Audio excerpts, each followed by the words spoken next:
여러분, 이 시대는 어떤 시대입니까? 한마디로 말하면 쓰고 버리는 시대예요. 그렇게 정의할 수 있다고요. 이것은 소비만이 아니죠. 요즘은 지식과 정보의 가치 유효기간이 아주 짧아졌습니다. 유행은 물론이고 예술, 사조와 경향까지도 급속하게 바뀌고 있습니다. 이 사회의 연속성의 미덕이 무너지고 단순하고 저급한 일시성이 주를 이루고 있습니다. 유행어도 빨라지고 인스턴트형 명성도 잠깐 사이에 오르내립니다. 심지어 베스트셀러조차 한 달 이상 가는 일이 매우 드뭅니다. 인터넷도 마찬가지죠. 사람들은 인터넷과는 뗄 수 없는 관계를 맺으며 살고 있지만 사이버 공간 어느 곳에서도 사람이 평안하게 머물지를 못해요. 여러분, 많은 사람들이 요즘 유튜브 많이 보잖아요. 유튜브 많이 봅니다. 재미를 느끼기도 하죠. 흥미를 줍니다. 하지만 자기 마음에 들지 않는 영상을 보면 불평하기도 하고 욕설을 내뱉기도 하고 비판을 가합니다. 이를 볼 때 세상 것들은 어느 것도 참 평안을 주지 못해요. 세상 무엇으로부터도 평안을 얻기가 힘들어요. 이것이 오늘날의 세태예요. 이제 사람들의 내면에는 자신의 존재 의미에 대한 진지한 물음이 완전히 사라졌습니다. 단지 형이하학적인 삶에 몰두할 뿐이에요. 이것이 오늘을 살아가는 사람들에게 초래된 고독의 큰 원인이에요. 여러분, 그러나 예수를 믿는 사람들은 어떻습니까? 다르죠. 우리 예수를 믿는 진정한 그리스도인은 인생의 진정한 의미가 무엇인지를 잘 알고 있다고요. 내 인생이 무엇인지, 내가 왜 인생을 살아가는지, 어떻게 인생을 살아가야 하는지를 그 정답을 알고 있어요. 그래서 아주 인생을 진지하고 심도 있게 살아갑니다. 우리 거듭난 그리스도인마다 예수 그리스도를 모시고 행복하게 살아가요. 그래서 우리 예수님은요, 그냥 쓰다가 버리는 분이 아니에요. 우리 예수님은 잠깐 유행하시는 분도 아니시라고요. 예수님은 영원하신 분이에요. 그러니까 예수 믿을 수 있는 거예요. 히브리서 13장 8절에 말씀하죠. 읽겠습니다. 예수 그리스도는 어제나 오늘이나 영원토록 동일하시니라. 아멘. 그렇죠? 이게 또 이제 본문 4절에서 8절까지 나옵니다. 또 읽어요. 사람에게는 버림바가 되었으나 하나님께는 택하심을 입은 보배로운 산돌이신 예수께 나아가 너희도 산돌같이 신령한 집으로 세워지고 예수 그리스도로 말미암아 하나님이 기쁘게 받으실 신령한 제사를 드릴 거룩한 제사장이 될지니라. 성경에 기록되었을 때 보라, 내가 택한 보배로운 모퉁이 돌을 시온에 두노니 그를 믿는 자는 부끄러움을 당하지 아니하리라 하였으나 그러므로 믿는 너희에게는 보배이나 믿지 아니하는 자에게는 건축자들이 버린 그 돌이 모퉁이의 머릿돌이 되고 또한 부딪히는 돌과 걸려 넘어지게 하는 바위가 되었다 하였느니라. 그들이 말씀을 순종하지 아니함으로 넘어지나니 이는 그들을 이렇게 정하신 것이라. 이 말씀이 무슨 뜻이냐면요, 유대인들이 너무나 안타깝게도 예수님을 버리고 말았어요. 이 땅에 인간을 구원하기 위해 오신 예수님을 환영해야 되잖아요. 영접해야 되잖아요. 그런데 2000년 전에 유대인들은 그러지 않았어요. 예수님을 환영하기는 그냥 버리고 만 거예요. 그러나 중요한 것은요, 우리 하나님은 예수님을 버리지 아니하셨다는 거예요. 그래서 십자가에 달려 죽으신 예수님을 모퉁이의 머릿돌로 삼아 주셨습니다. 보배로운 산돌이 되게 해주신 거예요. 그래서 우리 예수님은요, 건축자들이 버린 쓸모없는 돌과 같았지만은 하나님은 그런 돌과 같은 예수님을 귀하게 삼으셔서 바로 귀한 집에 모퉁이 돌처럼 요긴하게 예수님을 삼으셨다는 것입니다. 보배 중에 보배로운 산돌이 되게 해주신 거예요. 우리도 마찬가지죠. 이런 산돌이신 예수님으로 말미암아 우리는 신령한 집이 되었어요. 거룩한 제사장이 되었습니다. 이게 주님의 은혜라는 거예요. 여러분, 그렇잖아요? 예수님이 우리에게 보배가 되십니다. 예수님이 우리에게 모퉁이 돌이 되세요. 여러분, 집에서 돌이 빠지면 어떻게 돼요? 무너지고 말잖아요. 우리 인생의 집도요, 예수님이 모퉁이 돌이 되셔서 우리를 받쳐주고 계시는 거예요. 그러니까 우리가 무너지지 않고 견고하게 살아갈 수 있는 거예요. 감사합시다. 문제는요, 예수를 안 믿는 자들이에요. 예수를 버린 자들이에요. 코로나19 때문에 지금 한국교회 30% 이상이 예수 떠났다고 하잖아요. 이런 사람이 부끄러운 인생 되는 거예요. 우리가 부끄러운 게 아니라고요. 우리가 비참한 게 아니에요. 예수님이 우리 인생의 모퉁이 돌이 되셨기 때문에 결코 우리는 넘어지지 않습니다. 무너지잖아요. 예수 떠난 사람들이 이미 무너진 인생이에요. 그게 당장 눈에 안 보이는 것 같아도 그 영혼은 무너지고 말았어요. 지옥으로 갈 수밖에 없는 거 아니겠어요? 여러분, 우리를 이렇게 향기나는 인생을 살게 해주신 우리 보배신 예수님께 감사합시다. 그 심리학자 중에요, 에릭 프롬이라고 하는 사람이 있어요. 이 사람이 현대에 대해서 어떻게 평가하냐면요, 현대 사회는 갈등과 혼란에 빠진 시대라는 거예요. 좋은 시대가 아니에요, 이 지금 우리가 사는 시대가. 물론 뭐 물질이 풍성해가지고 마음껏 먹고 쓰고 놀 수 있지만 이게 좋은 게 아니라는 거예요. 근데 이 에릭 프롬이 그 이유에 대해서 5가지로 구분했는데요. 첫째, 수용지향적 성격의 인간이라는 겁니다. 이건 뭘 가리키냐면 현대인들은요, 자신의 욕구만 찾아다닌대요. 그러니까 이것을 수용지향적 인간형이라고 얘기하는 거예요.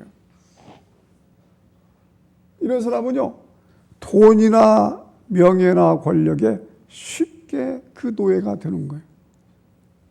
둘째, 현대는요, 탈취지향적 성격의 인간이 많다는 거예요. 이건 뭘 가리키냐면 자기가 갖고 싶은 것은 그냥 꼭 가지려고 애쓴다는 거예요. 그 불법을 통해서라도 자기가 갖고 싶은 건 꼭 갖는 거예요. 이게 탈취지향적 성격의 인간입니다. 셋째, 현대는요, 저장지향적 성격의 인간이 있어요. 이런 사람은 평생 재물을 모으면서도 쓸 줄을 몰라요. 그냥 모으기만 좋아하는 사람이 있다고요. 네 번째로, 현대에는 시장지향적 성격의 인간이 있어요. 이런 사람은 무슨 일든지 내게 이익이 되느냐 안 되느냐 여기에 초점을 맞추고 있어요. 이런 사람은 절대 손해보는 일을 하지 않아요. 그런 사람 있잖아요. 5번째로 애사지향적 성격의 인간이 있습니다. 이런 사람은요, 죽으면 모든 게 끝이라고 생각해요. 그러니까 막 놀러 다니고, 여행 다니고, 또 스포츠를 즐기고, 관광을 다니고, 성적인 쾌락에 빠지고, 실컷 즐겨보자는 태도로 사는 사람이. 여기 5가지에 현대인이 포함되는 거예요. 그러니까 현대인이 불행한 거예요. 목적이 없어요. 진정한 인생의 의미를 못 느낀다고요. 그렇게 살아가는 거예요. 그런데 우리는 어떻습니까? 절대 우리는 그렇지를 않아요. 나의 보배이신 예수 그리스도를 모시고 늘 천국을 지향하면서 살아가는 게 우리 그리스도인이에요. 우리 그렇죠?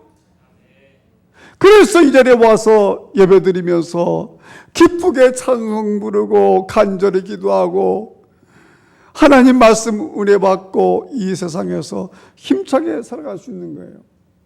우리는요, 세상 일만 몰두하잖아요. 나의 가장 귀한 보배는 예수 그리스도예요. 그리고 예수 믿고 구원받는 자로서 천국을 바라보며 사는 거예요. 그러니까 세상에서 아무리 힘들고 어려워도 천국만 생각하면 위로받는 거예요. 그래, 나에겐 천국 있지. 내가 죽으면 천국까지. 제가 그랬잖아요. 힘이 되는 겁니다. 여러분 잘 아시죠? 요즘 저는요, 하루하루 바쁘게 살아가고 있어요. 여러분 잘 아시잖아요. 지난주에도 얼마나 바빴던지요. 그 이유가 뭘까요? 노방전도 하느라고 여기저기 장소를 안 가리고 뛰어다닌 거예요.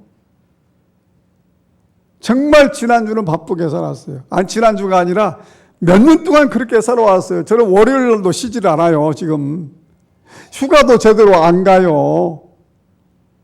옛날에 비하면 그렇다는 거예요. 시간 아껴, 서울 아껴.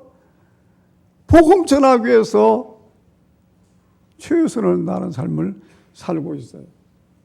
지난주에서도요, 길거리에서 전도했죠. 병원 가 전도했죠. 전철 타고 다니면 전도했죠. 음식점에서 전도했죠. 가는 곳마다 전도하는 거예요. 부지런히 전도했습니다. 근데요, 참 신기해요. 전도가 귀찮지 않아요. 여러분, 세상 일은 때로 귀찮을 때가 있잖아요. 피곤하기도 하고 하기 싫기도 하고 그만두고 싶고. 근데 전도는 안 그래요. 전도는 얼마나 기쁜지요. 얼마나 행복한지요. 얼마나 삶의 보람이 큰지요. 그러니까 제가 이렇게 몇 년간 거의 하루도 안 쉬고 전도하고 다니고 있잖아요.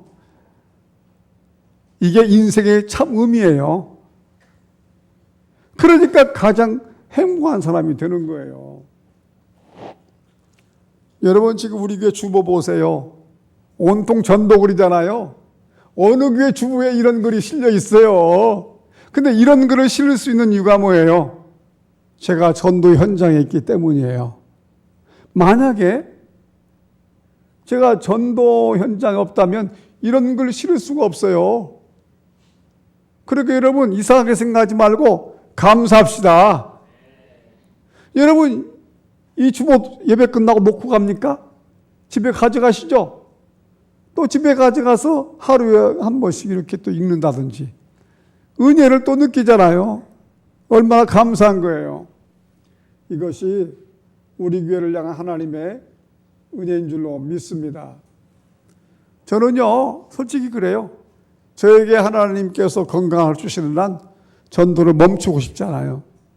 천국에 가는 그날까지 전도하다가 천국 가고 싶어요. 지금까지 그렇게 살아왔고요. 얼마나 감사한지요. 사실 전도는 쉬운 게 아니죠.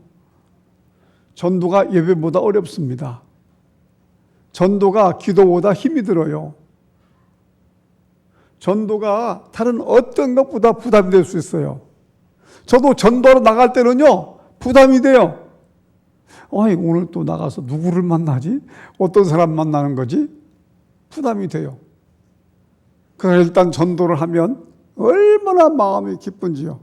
전도하고 올 때는 그냥 세상에서 그냥 가장 행복한 사람 같아요. 이게 제 마음이 아니라 성령님이 주시는 마음입니다. 얼마나 감사해요. 그래서요, 여러분, 사랑 중에 가장 큰 사랑은요, 전도사랑이에요. 그 이유가 뭡니까? 영혼을 구원의 길로 이끌기 때문이에요. 그러니까 전도사랑을 베풀 때에 진정한 사랑의 실천자가 될 수 있습니다. 기독교에서 가장 중요한 것은 바로 전도이고요. 내년 5월에 제가 우리 수원루에 목회자 부부 수양회가 일본에서 있어요.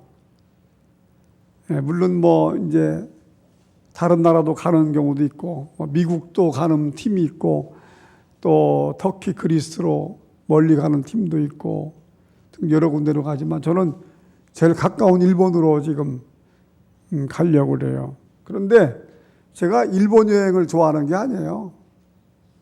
가서 일본어로 일본인들을 전도하고 싶은 마음이 가득한 거예요, 지금. 그래서 일본어 전도분을 만들었어요. 근데 하나님께서요, 전혀 몰랐던 일본 여성을 만나게 해주시더라고요. 그가 누구냐면 이름이 이토 히로에라는 여성이에요. 하나님 이 여성을 만나게 해주셔가지고 그분이 전도문을 일본어로 번역을 해주겠대요. 그리고 또 통역도 이렇게 발음도 한국어로 표기해 주겠대요. 저는 일본어를 거의 몰라요. 한국어로 이걸 써가지고 애워서 이제 일본인들을 전도를 해야 되는데 내년 5월이니까 한참 동안 또 애워야 되겠죠. 무슨 뜻인지도 모르고. 지금 그럴 계획이에요.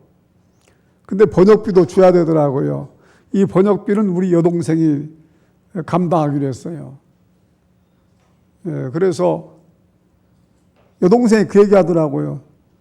오빠가 전도 열심히 하시니까 내가 비용 대신 감당하는 거야. 그 얘기 하더라고요.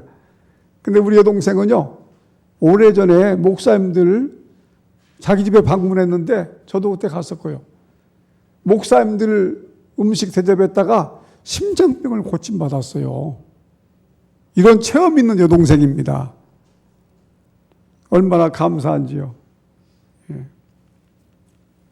그래서 어쨌든 내년에는 일본어 전도를 해야 되겠다 이런 생각을 하고 있는데요.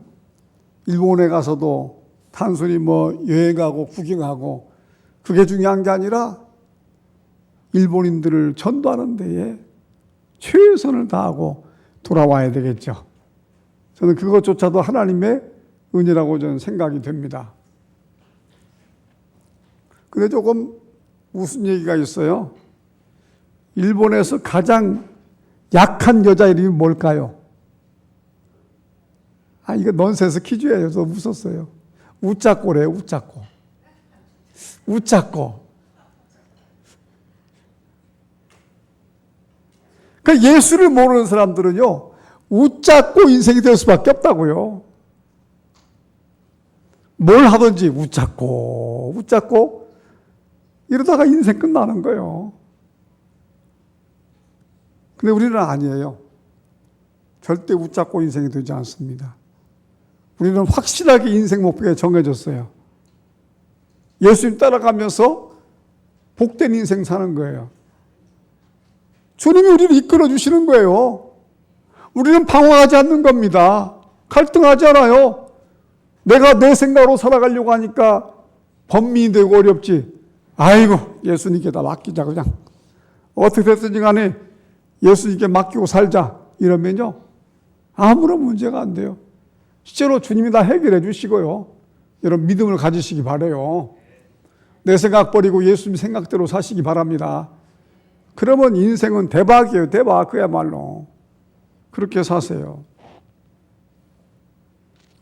저는요, 전도가 우리 교회 부흥과 상관이 없어도 괜찮아요. 예. 왜?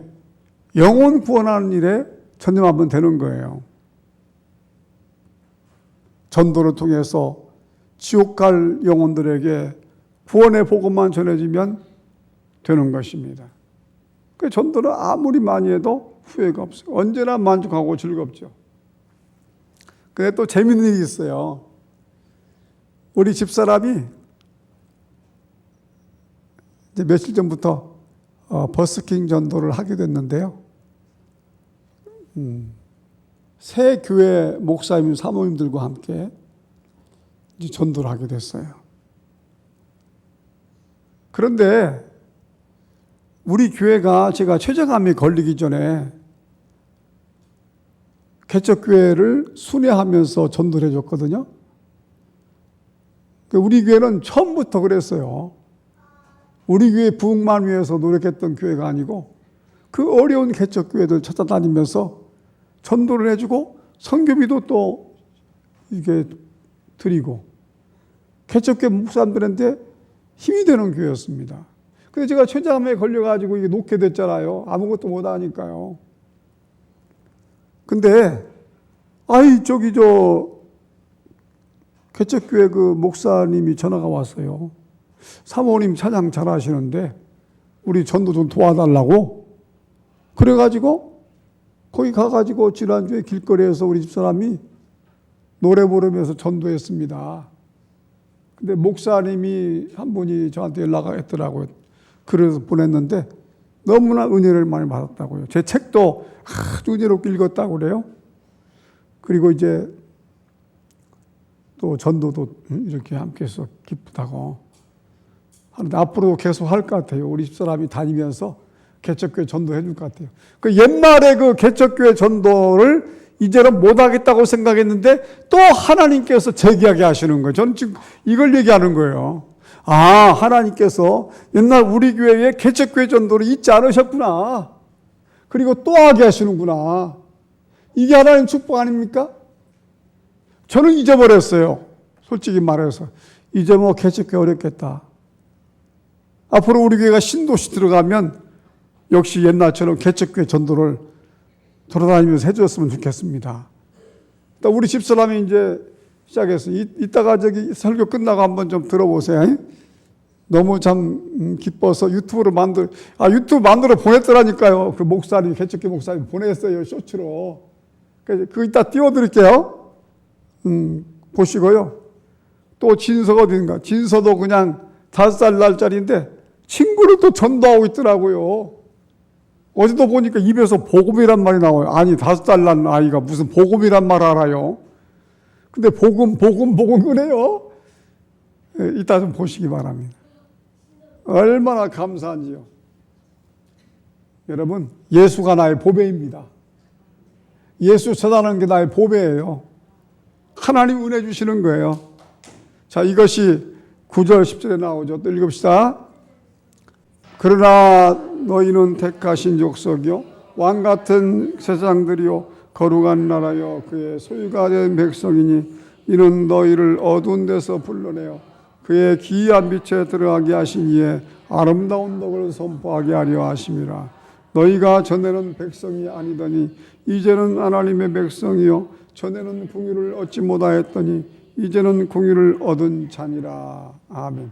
하나님이 우리를 뭐라고 부르셔요? 예? 방금 읽었잖아요. 뭐라고 부르셔요? 여기 나오잖아요.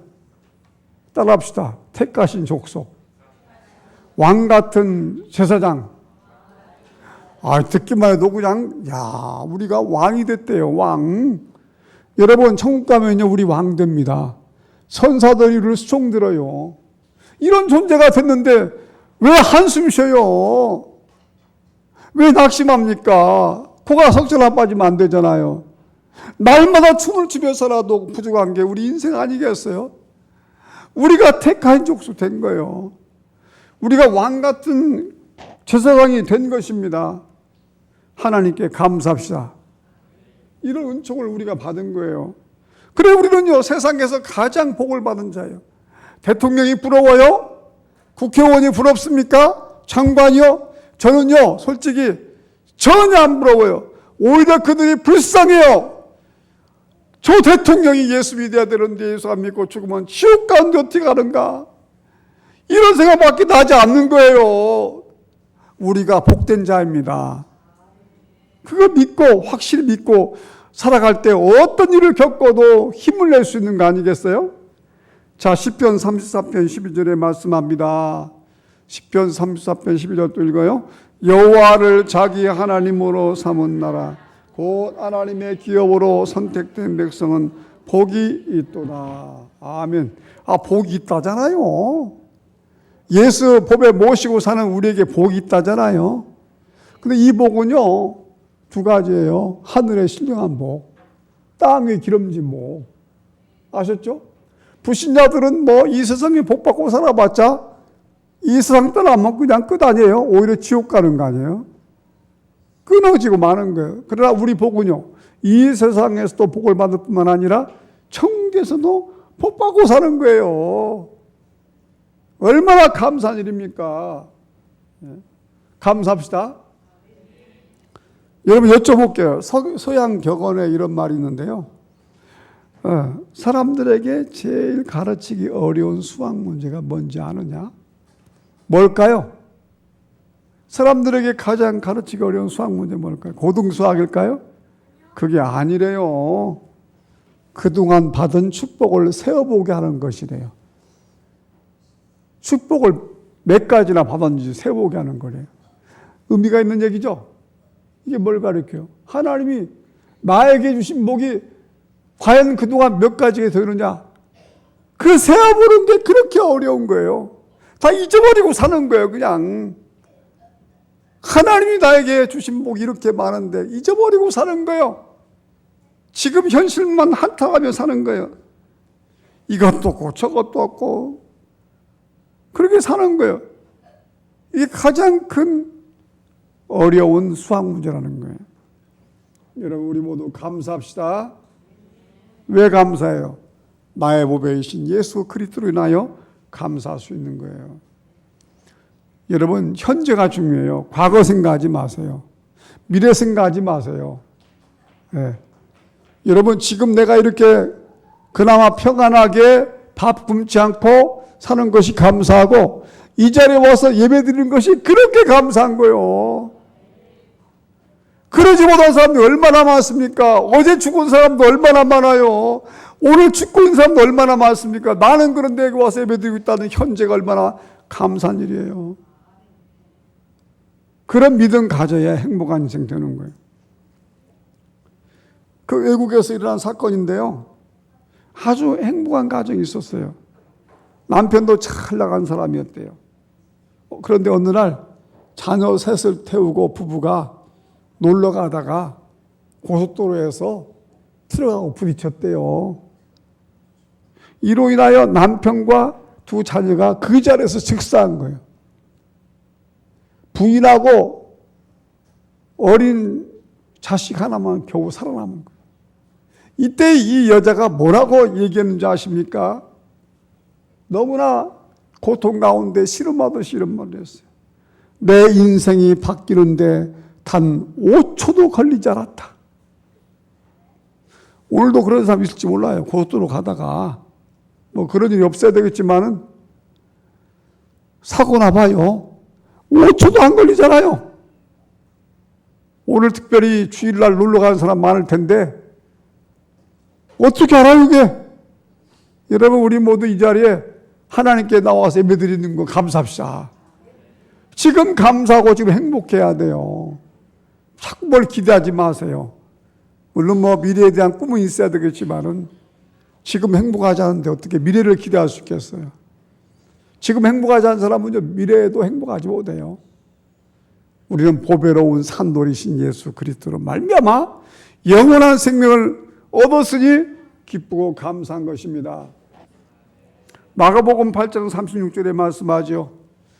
사람이 만일 전하를 얻고도 자기 목숨을 잃으면 무엇이 유익하리요?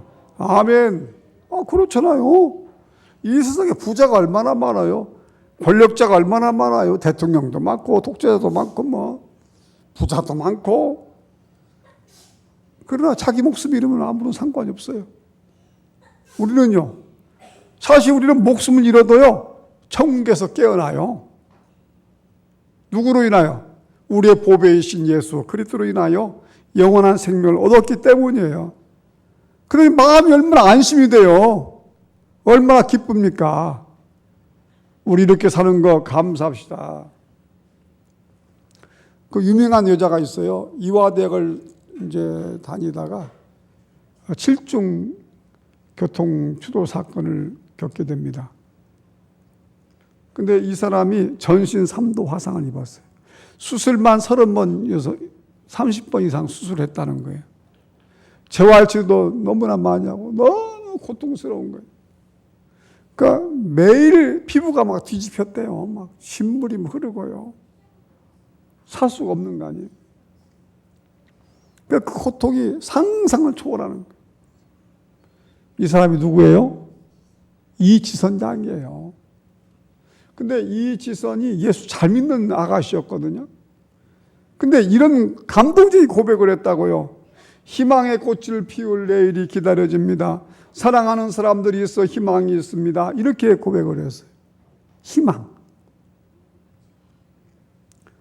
그래서 그 이선장이 그랬어요. 자기는 덤으로 사는 인생이기 때문에 하나님께 감사하다. 그리고 자기를 사랑해 주는 사람이 있기 때문에 하나님께 감사하다. 이런 고백을 했다니까요. 그래가지고 온몸이요 이티 같아요. 지금도 보면은 옛날 모습이 안 돌아왔어요. 너무 흉측해요. 그런데도 예수 믿고 새 희망을 얻고 힘을 얻으니까 미국으로 유학을 갔다 왔어요. 지금은 저 한동대학교 교수가 되어 있습니다. 사람 마음이 이렇게 중요한 거예요, 이게. 그렇죠? 우리도 그런 믿음 가지고 살아갑시다. 내게 능력 주시는 자리에서 내가 모든 걸 할 수 있느니라. 가난해도 괜찮고 부해도 괜찮고 예수 믿고 사는 사람은요 모든 것이 다 가능한 거예요.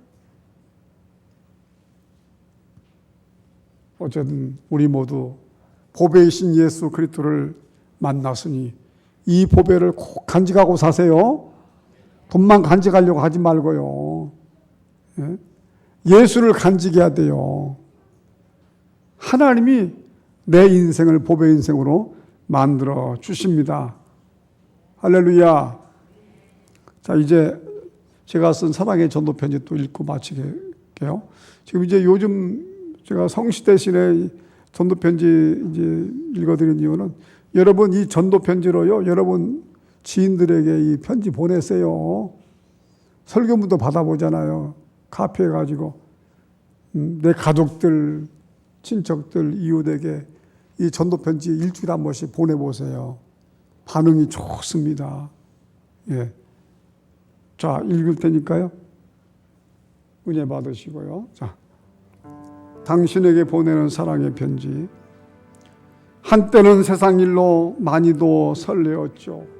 공부하는 일, 돈 버는 일, 자식 혼인시키는 일, 여행 가는 일, 인생의 향기가 진한 듯 했습니다. 그런데 지금은 예전만 못합니다. 대신 온갖 일로 인한 가슴앓이가 우리를 답답하게 합니다. 다시는 오지 않을 것만 인생의 전성기. 저는 내 가슴이 뛰지도 않습니다. 벌써 어둠이 깔리는 저녁이 되었네요. 이젠 예수 별빛 아래로 들어가서 전혀 몰랐던 새로운 기쁨을 누리며 행복하게 살았으면 좋겠습니다. 주님이 우리에게로 오셨기 때문입니다. 주님이 우리 곁에 서 계시기 때문입니다. 우리를 너무나 사랑하셔서 속히 구원해 주시려고요. 이 세상은 저만치 가고 저 세상은 이만치 다가옵니다. 그래서 세월의 무상함이 더 허무의 늪에 빠지게 합니다. 하지만 주님은 내 인생을 젊음의 계절로 되돌려 놓으십니다. 백만송이 장미꽃을 안겨주심으로 내 얼굴에 미소가 살아나게 하십니다. 지금이 이전보다 더 즐거우니까요. 지금이 더 싱싱하고 힘이 나니까요. 아멘.